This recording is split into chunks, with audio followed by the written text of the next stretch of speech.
नमस्कार मेरे प्यारे दोस्तों। माइंडेड जी के जीएस क्लास में आपका स्वागत है। दोस्तों आज हम बात करने वाले हैं वायुमंडल टॉपिक के बारे में। इससे पहले मैं आपको एक सूचना देना चाहूँगा। एक मिनट। सूचना क्या है दोस्तों? सूचना वो है कि इससे पहले मैंने आपको कौन सा टॉपिक पढ़ाया था वो कवर करें और इससे पहली क्लासों को कवर करें। इससे पहले मैंने solar Eclipse and lunar Eclipse के बारे में बताया था क्या होता है। 25 मिनट की क्लास रही थी वो, 25-30 मिनट की क्लास। अब बात करेंगे हम एटमॉस्फेयर। क्या होता है हमारा एटमॉस्फेयर, कितनी लेयरों का हमें इसमें अध्ययन करना है, वो हम डिटेल पूर्वक बात करेंगे। तो टॉपिक का नाम है वायुमंडल, यानी वायु के मंडल को हम क्या कहते हैं? वायुमंडल कहते हैं। इंग्लिश में बोलते हैं एटमॉस्फेयर। ठीक है, क्या कहते हैं? एटमॉस्फेयर। ओके दोस्तों, आप पृथ्वी के बारे में तो पढ़ते होंगे और पृथ्वी के बारे में जो आपकी पृथ्वी की लेयर होती हैं उन्हीं को हम नाम देते चलते हैं वायुमंडल। ठीक है दोस्तों, ये आपकी सपोज पृथ्वी है। क्या है? पृथ्वी है, यानी अर्थ को हम पढ़ चुके हैं, यानी इंटरनल ऑफ स्ट्रक्चर के बारे में कितनी लेयर होती हैं। यदि हम बात करें वायुमंडल की दृष्टि से तो इस अर्थ को भी 3 से 4 भागों में डिवाइड किया गया है। वो कौन कौन से हैं? सबसे पहले हमें इसमें स्थल मंडल पढ़ने को मिलता है, स्थल मंडल। ठीक है, उसके बारे में मेरा मतलब उसके बाद हमें पढ़ने को मिलता है इसमें वायुमंडल के बारे में। उसके बाद जल मंडल के बारे में देखने को मिलता है इसमें, जल मंडल। उसके बाद आपका बायोलॉजी से संबंधित जैव मंडल। तो ये हमें 3 टॉपिक कवर करने हैं और पूरी तीनों टॉपिकों में आपकी क्या है? वर्ल्ड ज्योग्राफी छुपी हुई है। स्थल मंडल, हमारी पृथ्वी पर 71% जल की मात्रा है और 29% लैंड बॉडी है, या आप समझो स्थल मंडल है। ठीक है, यानी हमारे 71% हमारा क्या है? पृथ्वी पूरी जल से घिरी हुई है और 29% हमारी पृथ्वी स्थल मंडल से घिरी हुई है। सपोज आप अंतरिक्ष में जाएं और पृथ्वी को देखें तो पृथ्वी आपको नीली नीली दिखाई देती है अंतरिक्ष से। क्यों दिखाई देती है? क्योंकि 71% वाटर प्रेजेंटेशन है, इसलिए हमें ब्लू कलर की पृथ्वी दिखाई देती है। ओके, उसके बाद आता है आपका 29% स्थल मंडल। सबसे पहले आप अपने गुरुओं का नाम, अपने भगवान का नाम लीजिए। याकन मेरा तो शाम का टाइम है तो मैं शाम को ही क्लास ले रहा हूँ और आपकी 7 बजे क्लास ये अपलोड होती है। ठीक है, लाइव का साधन मेरे पास है नहीं है। मैं भी एक्साइटमेंट होता हूँ कि अपने स्टूडेंटों के लिए, अपने भाइयों के लिए लाइव क्लास लगाऊँ, पर इतने मेरे पास प्रॉपर साधन नहीं है। आप सपोर्ट करेंगे तो ये सब पॉसिबल है। ठीक है, तो 29% स्थल है। अब इस 29% में हम देखो दोस्तों क्या क्या पढ़ने को मिलेगा इसमें भी। देखो, इसमें आपको रॉक्सों के बारे में पढ़ना होगा, यानी चट्टानों के बारे में देखने को मिलेगा। चट्टान कितने प्रकार की होती हैं वो मुझे कमेंट में बताएं यदि किसी को पता हो। और हमें इसमें पढ़ने को, चलो हम इसको हम डिस्कस ही नहीं करते हैं, ठीक है, क्योंकि ये टॉपिक हमारा आज का नहीं है। हमें कवर करना है ओनली वायुमंडल। क्या कवर करना है? वायुमंडल कवर करना है हमें, जो हमने पहले से ही हेडिंग डाल दी है, एटमॉस्फेयर। ठीक है, क्या डाल दी है? एटमॉस्फेयर यानी वायुमंडल। तो पृथ्वी को 4 भागों में जल मंडल, वायुमंडल, जलमंडल। ठीक है, ओके, और स्थल मंडल। ओके, अब बात करते हैं हम वायुमंडल। वायुमंडल आखिर होता क्या है? वायु का मंडल। पृथ्वी के जो ऊपर हमारी लेयरें वायुमंडल कहलाती हैं, यानी पृथ्वी पर जो हवा का यानी वायु का विस्तृत फैलाव है, उसी को हम नाम क्या देते हैं? वायुमंडल कहते हैं। ठीक है, तो लिखें डेफिनेशन, पृथ्वी पर वायु के विस्तृत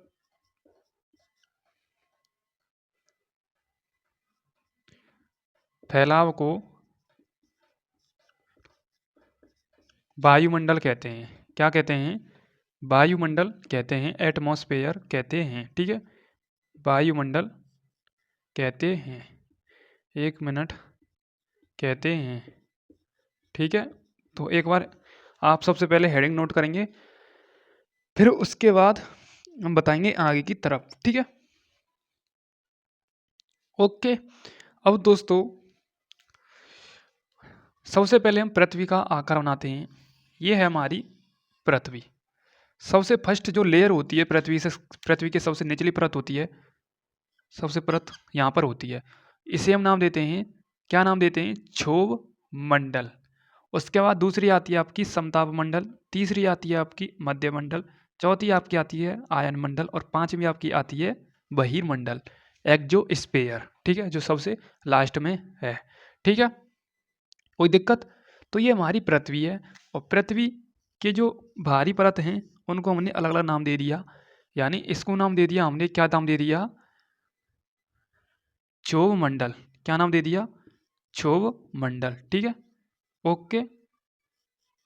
इसको नाम दे दिया हमने समताप मंडल, समताप मंडल। ठीक है, इसको नाम दे दिया हमने मध्य मंडल,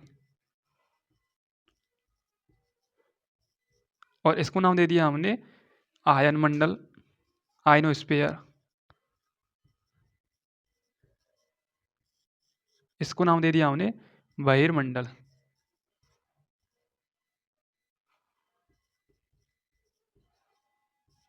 एक्सोस्फीयर। ठीक है, तो प्रॉपर सभी के मैंने नाम लिख दिए हैं। ठीक है, अब देखो, सबसे पहले हम गैस की बात करते हैं। गैस यानी गैस क्या होती है, गैस। पृथ्वी पर ही, हमारी पृथ्वी पर सभी प्रकार की क्या गैस उपस्थित हैं। तो गैस उपस्थित हैं, सबसे ज़्यादा कौन सी गैस पाई जाती है पृथ्वी पर, सबसे, उससे कम कौन सी, और उससे कम कौन सी। तो दोस्तों हमारी पृथ्वी पर oxygen, nitrogen, carbon dioxide, CO2, organ, neon, ये सभी प्रकार की रेडॉन। रेडॉन गैस क्या बताती है, रेडॉन गैस की मात्रा तब बढ़ती है जब भूकंप आने की संभावना बनती है। ठीक है, वो हम कल पढ़ेंगे भूकंप के बारे में। तो इसमें गैस पढ़ेंगे हम। सबसे फर्स्ट गैस होती है आपकी नाइट्रोजन। नाइट्रो, एक मिनट, सही है क्या हमारी नाइट्रोजन, एक मिनट, हिंदी सही है क्या, चलो हम ऐसे लिखते हैं। अब नाइट्रोजन सिंबल होता है आपका कैपिटल N, इसकी मात्रा पाई जाती है 17.8%। उसके बाद होती है आपकी ऑक्सीजन। क्या होती है, ऑक्सीजन, आपको ज़्यादा याद नहीं कराऊंगा, 3 लास्ट, ऑक्सीजन यानी O। ठीक है, सिंबल O। ठीक है, तो ये होती है आपकी 21 पॉइंट कुछ कुछ, लगभग लगभग कुछ कुछ लिख रहा हूँ मैं। ठीक है, 21.78 लिख दो या कुछ भी लिख दो। ठीक है, कभी कभी 20 पॉइंट कुछ कुछ भी कहते हैं इसे। और तीसरी होती है आपकी कार्बन डाइऑक्साइड, कार्बन डाइऑक्साइड यानी CO2। इसकी मात्रा होती है 0.03%। ठीक है, क्या होती है, 0.03%।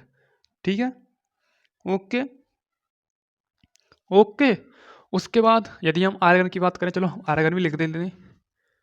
ऑर्गन, ऑर्गन यानी AR, इसकी मात्रा होती है 0.93। तो ये कुछ हमारे वायुमंडल में गैस पाई जाती हैं। सबसे ज़्यादा नाइट्रोजन, नाइट्रोजन एक भारी गैस है। ठीक है, क्या है, भारी गैस है। ठीक है, और नाइट्रोजन का प्रयोग किसके लिए किया जाता है वो मुझे आप कमेंट में बताएं। नाइट्रोजन का प्रयोग हम पेड़ पौधों की वृद्धि के लिए भी करते हैं। ठीक है, क्योंकि भारी गैस है तो हम पेड़ पौधों के लिए भी यूज करते हैं। और एक न्यूज़ समझो, इसका टेम्परेचर भी माइनस में होता है। ठीक है, बिल्कुल है, नाइट्रोजन इतनी ठंडी गैस होती है, भारी भी होगी, और ये पेड़ पौधों के लिए वृद्धि भी होती है। हम अपने खेतों में यूरिया और डाई क्यों देते हैं, DAP क्यों देते हैं, क्योंकि पेड़ों में नाइट्रोजन की पूरी, मतलब नाइट्रोजन को पूरा करने के लिए तभी तो देते हैं। जब हमारे अगर मतलब सितंबर अक्टूबर में लाए हुए होते हैं तो गर्मी पड़ती है, तो गर्मी में पॉसिबल है बिना DAP के मतलब लाया हुआ ना, तो उसमें हम DAP डालते हैं, क्योंकि DAP में कम से कम 70 से 80% नाइट्रोजन पाई जाती है। उसी प्रकार से जब हम यूरिया देते हैं अपने खेतों में, क्यों देते हैं? गेहूँ में, लाए में क्यों देते हैं? नाइट्रोजन को पूरा करने के लिए। तो नाइट्रोजन पेड़ पौधों की वृद्धि के लिए अति आवश्यक है। ठीक है। ओके। ऑक्सीजन पृथ्वी पर प्राणदायिनी गैस है। ऑक्सीजन हम निकाल रहे हैं, मतलब ऑक्सीजन ले रहे हैं और CO2 दे रहे हैं। ऑक्सीजन किससे ले रहे हैं हम? यदि हमारी पृथ्वी पर पेड़ पौधे नहीं होंगे तो हम ऑक्सीजन ले नहीं पाएंगे। तो कितनी है? 21.78%। उसके बाद कार्बन डाइऑक्साइड जो हम छोड़ रहे हैं, ठीक है, यानी 0.03। उसके बाद आपकी आती है ऑर्गन 0.93। उसके बाद अन्य गैस भी पाई जाती हैं। अन्य गैस जैसे आपका ओजोन ले लो, ओजोन, नियोन, रेडॉन, रेडॉन, ठीक है। ठीक है, क्या है? ओजोन, नियोन और रेडॉन, ठीक है, ये आपका अन्य गैस हैं। ठीक है, यहाँ तक क्लियर। अब हम एक एक से पढ़ते जाएंगे। क्षोभ मंडल, समताप मंडल, मध्य मंडल, आयन मंडल और बहिर्मंडल। एक बार स्क्रीनशॉट लेना चाहें तो ले सकते हैं।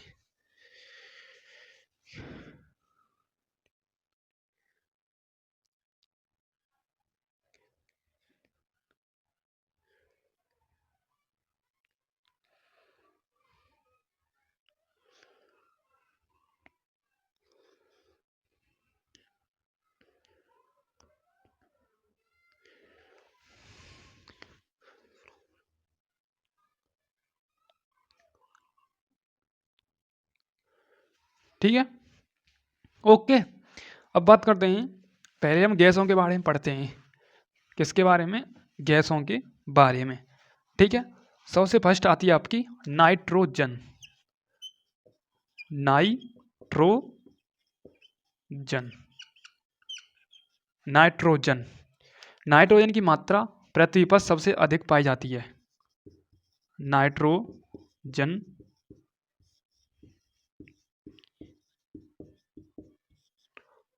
पृथ्वी पर सबसे ज़्यादा पाई जाती है। क्या पाई जाती है? सबसे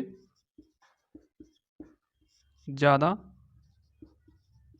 पाई जाती है। ठीक है, ठीक है, और सबसे भारी भी गैस है। सबसे भारी गैस है। Okay, clear. उसके बाद पेड़ पौधों की वृद्धि के लिए भी जरूरी है। पेड़ पौधों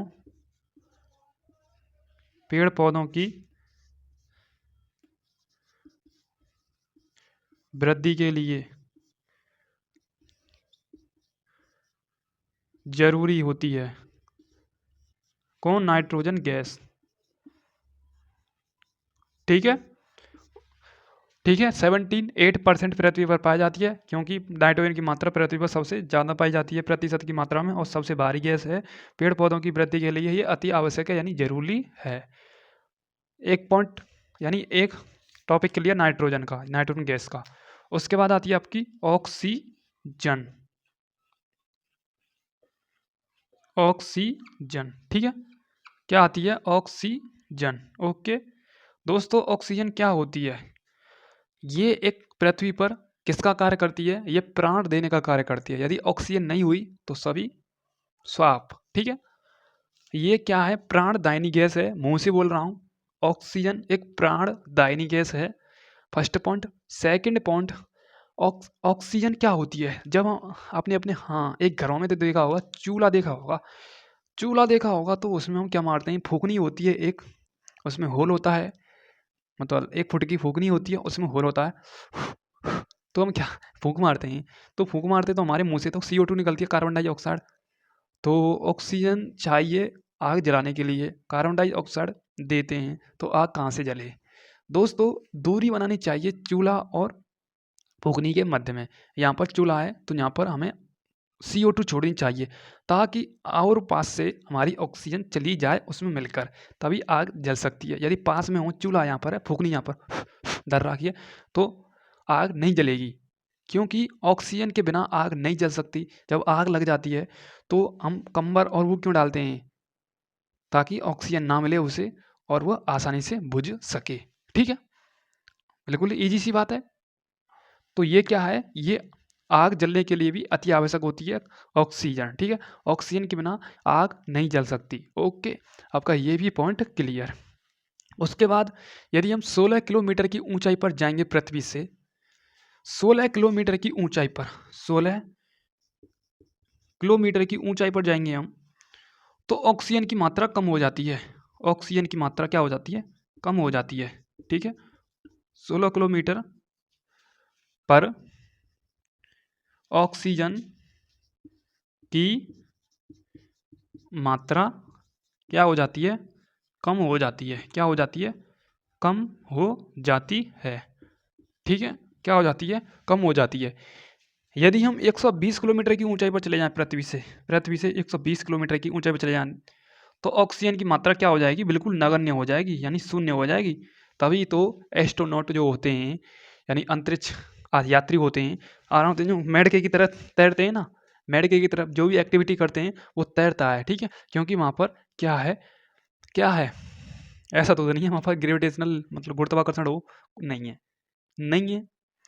और वहाँ ऑक्सीजन भी लेके जानी पड़ती है। ऑक्सीजन के क्या फिर सिलेंडर से आते हैं ना, वो भी धर के लेके जाने पड़ते हैं, नहीं तो टाटा बाय बाय, वहीं पर मंडली खत्म हो जाएगी। ठीक है, क्योंकि ऑक्सीजन ही नहीं है, 120 किलोमीटर पर खत्म हो रही है ऑक्सीजन की मात्रा। 16 किलोमीटर जैसे हमारे पायलट एयरपोर्ट मेरा तो प्लेन उड़ाते हैं, तो 10 से 12 के मध्य में उड़ाते हैं, तो वहाँ पर ऑक्सीजन है, तभी तो वो पॉसिबल है, जिंदे होते हैं। यदि और ऊँचे चले जाएँ तो टाटा बाय बाय, उनकी भी कहानी खत्म हो सकती है। ठीक है, तो ये कुछ इंपॉर्टेंट पॉइंट थे। अब बात करते हैं हम किसकी, नाइट्रोजन। तो हम नाइट्रोजन को छोड़ो आप, ठीक है, वो तो हमने बात कर ली। ओजोन गैस आती है, क्या होती है, ओजोन गैस आती है। दोस्तों क्या होती है वो ओजोन गैस, ओजोन गैस क्या होती है, जो आपने नाम सुना होगा, अल्ट्रावायलेट किरणें जो सूरज से आती हैं, उनको रोकने का कार्य करती है। क्या करती है, अल्ट्रावायलेट परावैंगनिक किरण सूरज से जो आती हैं, वो ओजोन लेयर मतलब ओजोन परत रोकने का कार्य करती है। यदि वो पृथ्वी पर डायरेक्ट आ गई तो एक बीमारी हो सकती है, और बीमारी होगी तो वो कौन सी होगी, कैंसर आदि से पीड़ित हो जाएंगे लोग। तो हमारे ये जो ओजोन होती है वो अल्ट्रावायलेट किरणों को मतलब रोकती है, और जितने भी मतलब अल्ट्रावायलेट किरणें आती हैं वो सभी को ऑब्जर्व कर लेती है। तो ये इसके लिए मतलब आवश्यक है, बताते हैं ऐसी ओजोन गैस को।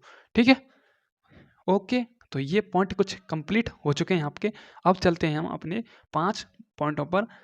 ठीक है, क्षोभ मंडल, समताप मंडल, मध्य मंडल, आयन मंडल और बहिर्मंडल। ठीक है, चलो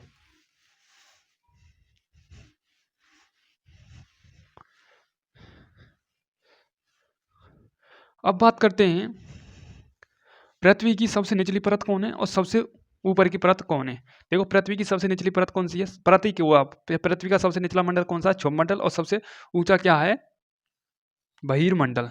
तो ये इसमें पॉइंट बनता है, पृथ्वी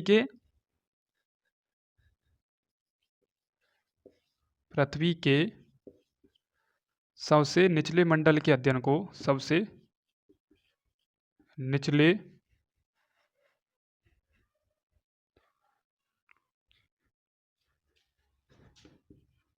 सबसे निचले मंडल के अध्ययन को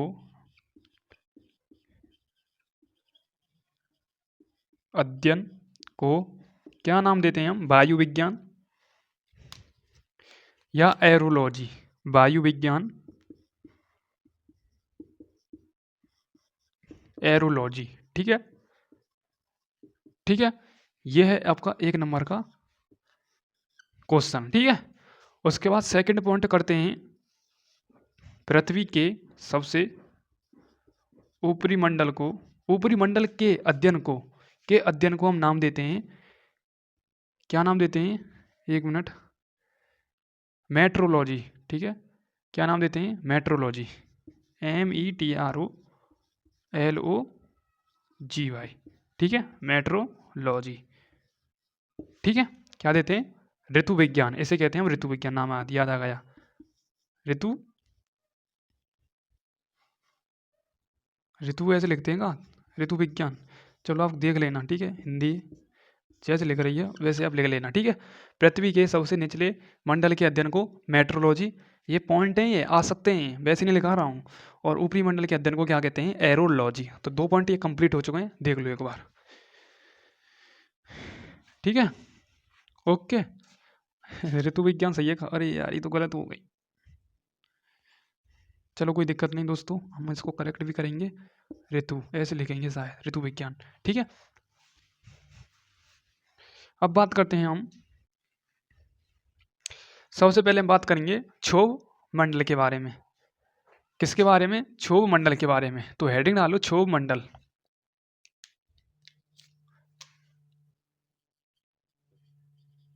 क्षोभ मंडल, इसकी जो ऊंचाई होती है वो होती है 0 से 18 किलोमीटर, ठीक है। अब दोस्तों क्षोभ मंडल के बारे में पढ़ेंगे, कुछ पॉइंट हैं, ध्यान से सुनते जाइए। यदि हम पृथ्वी से 165 मीटर की ऊंचाई पर चले जाएं तो 1 डिग्री सेल्सियस टेम्परेचर इंक्रीज हो जाता है। यदि हम पृथ्वी की सरफेस से 65 या 65 या 165 मीटर की ऊंचाई पर, मीटर बल्कि किलोमीटर नहीं, मीटर, मीटर की ऊंचाई पर चले जाएं तो 1 डिग्री सेल्सियस टेम्परेचर में इंक्रीज हो जाता है, ठीक है, क्लियर।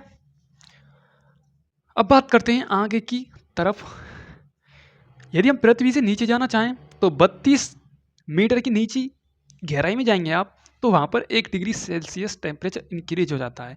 कहाँ? ऊपर 165 यानी 165। यदि आप अपने घर पर, यदि आपका घर 3 मंजिल का है तो 1 मंजिल पर रह रहे हैं, महसूस कर रहे हैं। यदि आप तीसरी मंजिल पर जाएंगे तो आपको लगेगा हाँ टेम्परेचर कम होता जा रहा है। यदि आप डायरेक्ट 165 मीटर की ऊंचाई पर चले जाएं तो वहां पर आपको देखने को मिलेगा भाई साहब यहाँ पर तो बिल्कुल 1 डिग्री सेल्सियस टेम्परेचर घटा है, ठीक है, फैक्ट है ये। यदि हम 32 मीटर के नीचे गहराई में जाएंगे ना तो वहां पर 1 डिग्री सेल्सियस टेम्परेचर इंक्रीज हो जाता है, ठीक है। तभी तो कहते हैं जब बोरिंग और बिन में घुसते हैं भवका बनता है, ऑक्सीजन की कमी होती है। क्यों? क्योंकि टेम्परेचर इंक्रीज होता है 32 मीटर की गहराई में, ठीक है। अब बात करते हैं क्षोभ मंडल में इसकी पोल और इक्वेटर पर ऊंचाई कितनी होती है। पोलों पर होती है 5 किलोमीटर और इक्वेटर पर होती है 15 से 18 किलोमीटर, 18 किलोमीटर होती है सॉरी, क्या होती है? 18 किलोमीटर, ठीक है। उसके बाद जो क्षोभ मंडल है इसी में सभी मौसमी परिवर्तन घटनाएं होती रहती हैं, बादल का गर्जना और जो भी बिजली का गर्जना और जो भी हमारे बारिश होती है चौमासे में, तो वो इसी में हो जाती हैं सभी मौसमी परिवर्तन घटनाएं, ठीक है। तो ये हैं आपके कुछ इंपॉर्टेंट पॉइंट जो मैंने आपको बताए हैं, ठीक है। तो इनको लिख लेते हैं एक बार, तब हम आगे कंटिन्यू करेंगे, ओके, ठीक है। तो मैंने आपको सभी, मेरा तो सभी करा दिए हैं और कोई दिक्कत नहीं है।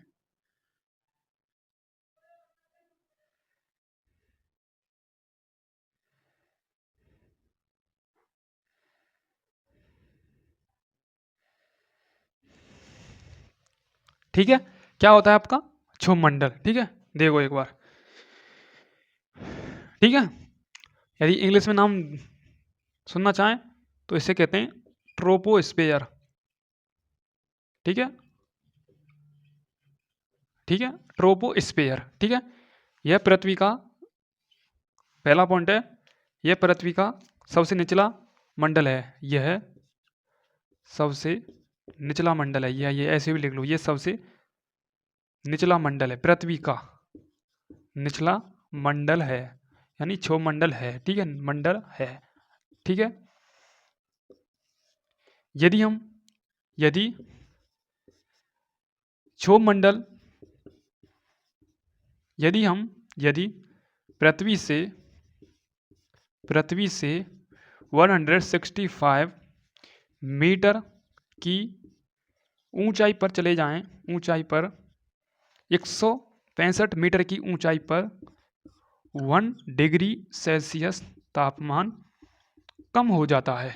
क्या हो जाता है? कम हो जाता है, ठीक है।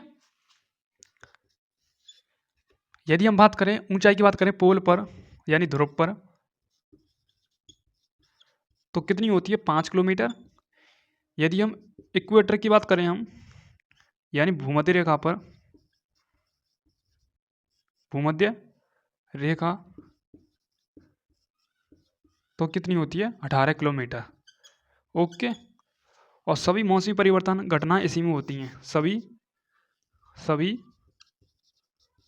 मौसमी परिवर्तन घटनाएं, मौसमी परिवर्तन घटनाएं इसी में होती हैं। ओके दोस्तों, तो ये है आपका 5 से 6 पॉइंट, यानी 4 से 5 पॉइंट जो मैंने बताए हैं, नोट करो इनको।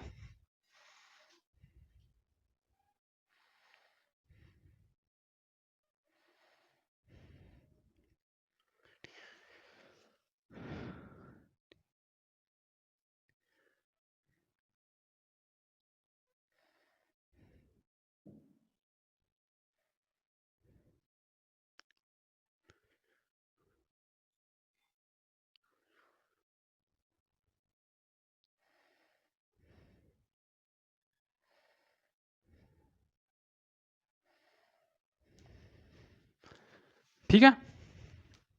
ओके, यहाँ पर विषुवत रेखा आएगी।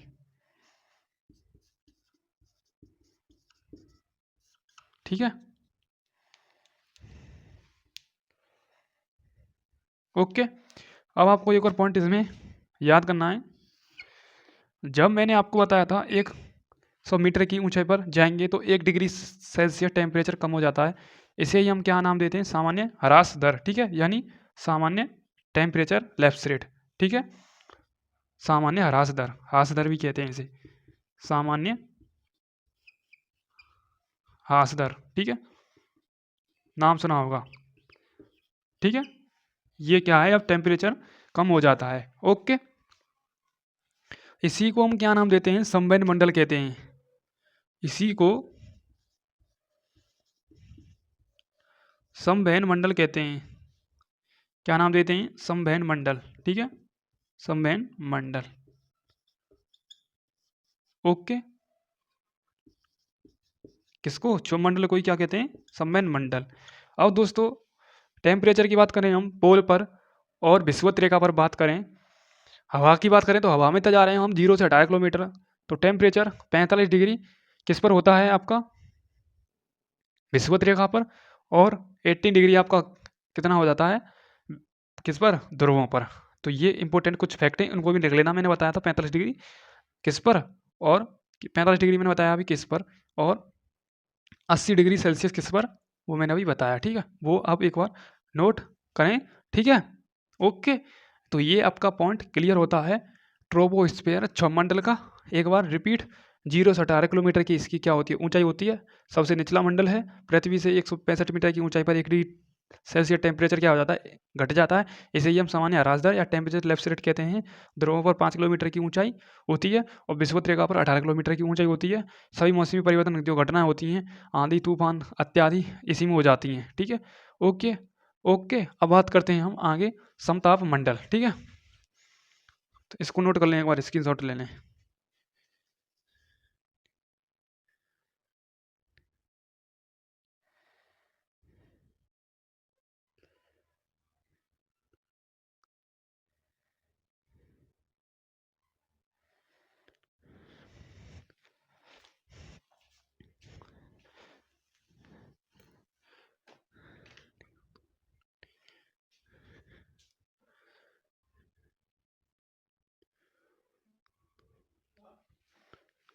हाँ,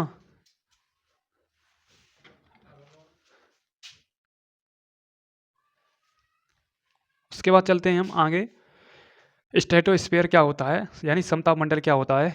एक्जोस्फीयर के बारे में, मतलब ट्रोपोस्फीयर के बारे में पढ़ लिया, क्षोभमंडल। ठीक है, अब बात करते हैं हम समताप मंडल, उसके बाद मध्य मंडल, उसके बाद आपका आता है आयन मंडल, उसके बाद आता है आपका बहिर्मंडल। ठीक है, एक्जोस्फीयर।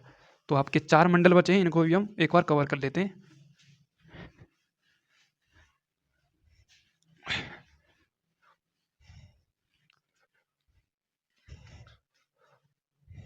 समताप मंडल इंग्लिश में कहते हैं स्ट्रेटोस्फीयर, समताप मंडल।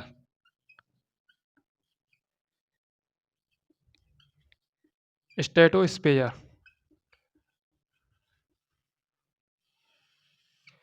इसकी ऊंचाई कितनी होती है? मैंने बताया था अभी, ट्रोपोस्फेयर यानी क्षोभमंडल की, इसकी होती है पृथ्वी की सरफेस से यानी पृथ्वी की सतह से 0 से 18 किलोमीटर होती है। अब इसकी होती है 18 से 50। क्या होती है? 18 से 50 किलोमीटर इसकी क्या होती है? ऊंचाई होती है। क्या होती है? ऊंचाई होती है। ठीक है, ओके। हाइट इतनी होती है इसकी। उसके बाद आगे बात करें, नाम से क्लियर हो रहा है, सम यानी समान, ताप यानी इसमें क्या होता है, तापमान की जो मात्रा होती है वो समान रहती है। क्या होती है? समान रहती है, समान ताप। ठीक है, अब बात करेंगे, यदि समान ताप है तो हमारे जो प्लेन होते हैं वो कौन सी लेयर में उड़ते हैं? तो वो दोस्तों जो पायलट होते हैं इसी लेयर में उड़ाते हैं प्लेनों को। अब बात करेंगे, जो छोटी दूरी विमान तय करते हैं तो वो क्या इसमें जा पाएंगे? बिल्कुल नहीं जा पाएंगे, वो क्षोभमंडल की सीमा को ही तय कर लेंगे। यदि मतलब कोई प्लेन जा रहा है 50-100 किलोमीटर की जा रहा है तो 50-100 किलोमीटर तो उसके लिए बहुत मिनिमम टाइम लेता है उसमें। ठीक है, तो वो क्षोभमंडल की सीमा ही तय करेगा, ना कि वो समता मंडल में जा पाएगा। ठीक है, जो एक्सपर्ट पायलट होते हैं वो क्या समता मंडल में लेकर जाते हैं, वो लॉन्ग ड्राइव के लिए जाते हैं, लंबी दूरी के लिए तय करते हैं। ठीक है, तो वो इस मंडल में जाएंगे, समता मंडल में, क्योंकि यहाँ पर इक्वल होता है आपका टेम्परेचर। ठीक है, टेम्परेचर इक्वल होता है, ना इसमें बढ़ता है और ना इसमें घटता है। जब हम बात करेंगे मध्यमंडल, तो मध्यमंडल में टेम्परेचर इंक्रीज हो जाएगा। ठीक है, कभी घटता है तो कभी बढ़ता है। ठीक है, तो तापमान क्या रहता है इसमें? तापमान समान रहता है। तापमान क्या रहता है? समान रहता है। ठीक है, तापमान समान रहता है, समान बना रहता है। ठीक है,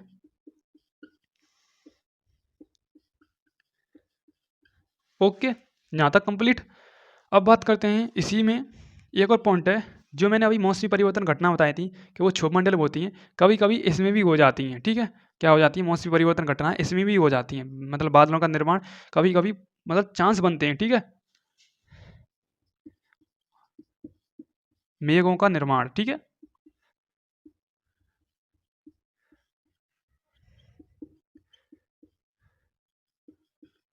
ठीक है, रियली ऐसा काम मतलब चांस बनते हैं कभी कभी, ये शब्द जरूर ऐड कर लेना। ठीक है, कभी कभी इस मंडल में मेघों का निर्माण भी होता है, वैसे बहुत कम चांस होते हैं। ठीक है, ओके। तो इन पॉइंटों को आप नोट करें, 4 से 5 पॉइंट हैं, ज़्यादा है नहीं है। मैंने आपको जो टाइम खींचा था वो समझाने में पहले खींचा था। ठीक है, उसके बाद आते हैं हम मध्यमंडल। किसकी बात करते हैं? मध्यमंडल की।